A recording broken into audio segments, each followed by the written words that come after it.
Aujourd'hui, vous avez un business et le problème, c'est que le chiffre d'affaires ne décolle pas ou que vous stagnez. Vous avez peut-être déjà démarré, vous avez déjà peut-être fait un peu de chiffre d'affaires, mais vous avez l'impression d'être sur un palier. Enfin, il y a quelque chose qui fait que ça ne décolle pas, ça n'avance pas, ça n'augmente pas et ça vous chagrine. Eh bien, il vous faut peut-être vous pencher sur l'approche que vous avez. Comment vous ciblez votre client idéal? Comment vous l'approchez? Quels sont les canaux de communication que vous utilisez, etc. Donc, les canaux de communication, vous devez y réfléchir bien évidemment, mais il est aussi important de vérifier ou d'analyser du moins comment vous vous adressez à votre client idéal, au potentiel de personnes qui pourraient acheter vos prestations ou vos marchandises. Alors, cibler son client, c'est quelque chose d'important.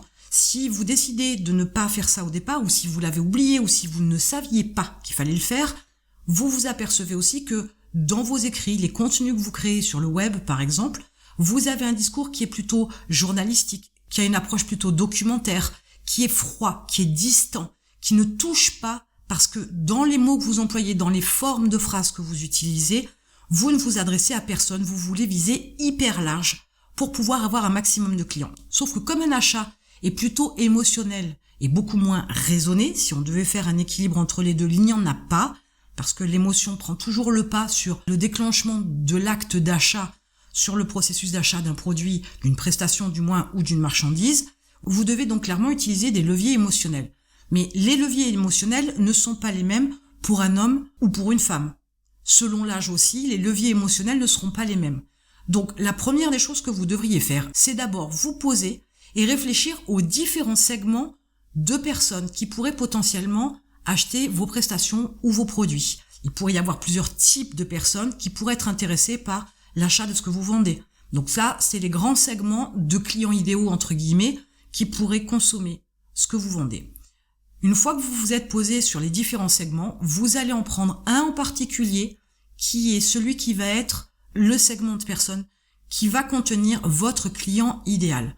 À ce moment-là, vous allez pouvoir définir un persona, donc un avatar, un client cible idéal, que vous allez travailler, que vous allez creuser, que vous allez élaborer en fonction de ce que vous pouvez imaginer, penser, de façon à pouvoir adapter votre démarche pour pouvoir le toucher.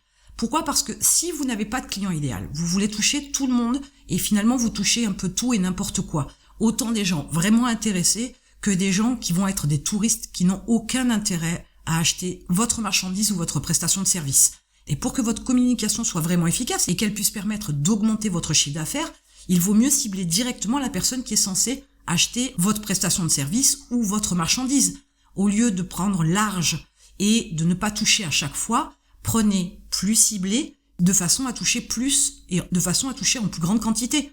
Donc, définissez votre client cible idéal dans son comportement, dans son milieu socio-démographique, dans ses approches, dans ses valeurs, etc., de façon à pouvoir savoir comment vous pouvez vous adresser à elle, quels sont les leviers sur lesquels vous pouvez mettre le doigt pour que l'intention d'achat et l'acte d'achat s'effectuent.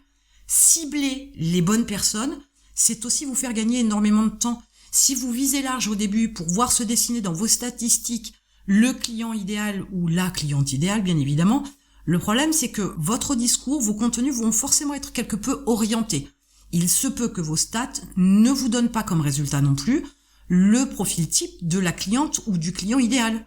Donc partez avec la cible qui vous intéresse. Alors ce qui rentre aussi en ligne de compte, c'est les objectifs que vous vous êtes fixés, le développement que vous voudriez pour votre entreprise. Il se pourrait que prochainement, vos nouveaux services, vos nouvelles marchandises, ou le développement d'un type de produit, ou le développement particulier d'un type de prestation, soit clairement adressé aux femmes.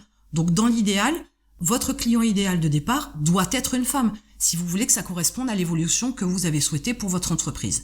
Alors il vous faut clairement cibler la bonne personne d'entrée de jeu dès le départ. Cette personne-là, ce client idéal, il faut aussi que vous preniez en considération que la personne que vous ciblez est peut-être celle qui paye, mais peut-être pas celle qui consomme. Je vous donne un exemple, vous vendez des cours de soutien en maths, par exemple. Il est clair que celui qui paye, c'est le parent, celui qui consomme, c'est l'enfant. Donc il faut aussi faire le distinguo entre les deux, de manière à adapter votre discours pour pouvoir cibler celui qui paye.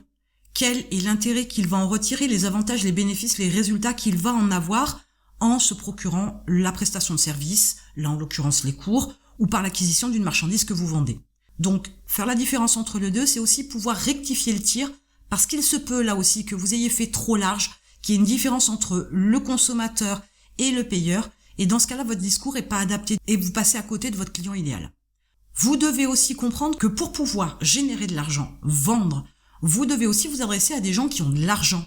Ne pensez pas vouloir avoir cette démarche un peu sociale pour aider les personnes qui sont dans une problématique difficile si elles n'ont pas les moyens financiers de pouvoir acheter vos prestations ou vos marchandises pour pouvoir avoir ce qu'elles veulent. Il est clair que on ne peut pas soutirer de l'argent à une personne qui, par exemple, touche un petit salaire. On ne peut pas soutirer de l'argent non plus à quelqu'un qui est au chômage, ou du moins sur une allocation qui est basse. Il est clair que ces gens-là, leur priorité c'est d'avoir un toit, c'est de manger, etc. et non pas d'acheter vos prestations de service ou vos marchandises. Donc partez bien du principe que pour pouvoir vendre quelque chose, il faut que la personne en face, elle ait les moyens de l'acheter. Selon ce que vous vendez, selon le prix que vous avez déterminé, il est clair que vous devez prendre en considération le quotidien de votre client idéal. Donc la partie entre guillemets un petit peu sociale doit être prise avec des pincettes parce que selon à qui vous vous adressez, vous aurez peut-être des personnes en face de vous qui n'ont pas les moyens d'acheter ce que vous vendez. Donc par conséquent, il vous sera beaucoup plus difficile de développer votre chiffre d'affaires. Mettez-vous à la place de ces gens-là, mettez-vous de manière générale à la place de votre client idéal, mettez-vous dans leur peau, dans leur vie, essayez de comprendre comment ils fonctionnent, comment ils voient les choses, quels sont les leviers qui les poussent à l'achat. C'est comme ça que vous comprendrez davantage votre client idéal et c'est comme ça aussi que vous serez capable d'avoir des contenus, des textes, des vidéos, des podcasts qui vont le toucher, qui vont lui donner l'impulsion pour être dans une démarche d'achat et qui vont lui permettre d'effectuer cet achat qui vous manque tant pour développer votre chiffre d'affaires. C'est en étant vraiment à sa place que vous comprendrez. Si vous vous faites juste une idée approximative de ce que peut être votre client idéal, de la manière dont il fonctionne, vous risquez de passer à côté des vrais leviers qui vont lui permettre d'acheter ce que vous vendez. N'ayez pas peur d'approfondir, de définir ses problèmes, de définir ses attentes, de définir ses besoins pour voir là où vous avez la possibilité d'intervenir, de la faire réagir, d'avoir une démarche qui lui permette par exemple d'avoir une prise de conscience sur un besoin qu'elle n'avait pas clairement identifié, mais où là, vous avez quelque chose à lui proposer pour assouvir son besoin. Mais c'est la même chose pour ses attentes et pour ses problèmes. Et enfin, vous devez apprendre aussi de votre persona. Vous devez apprendre de votre client cible au fur et à mesure. Vous devez aussi peaufiner votre produit pour qu'il puisse correspondre le mieux possible à votre cible. Quelquefois, on vend un produit qui nous plaît. Quelquefois, on vend un produit qui nous correspond. Sauf que nous ne sommes pas le client idéal. Vous n'êtes pas le client idéal de votre entreprise. Et votre produit doit s'adapter à la demande, aux attentes, aux problèmes, aux besoins de votre cible. Vos produits, que ce soit de la prestation de service ou de la marchandise, doivent être absolument en adéquation avec votre client cible et non pas avec vous. Vous n'êtes pas le meilleur exemple. Ce n'est pas parce que dans telle situation vous réagissez de telle manière que forcément votre client cible réagit de la même manière. La création d'un client idéal, d'un persona, d'un avatar n'est pas quelque chose de très compliqué sur le principe.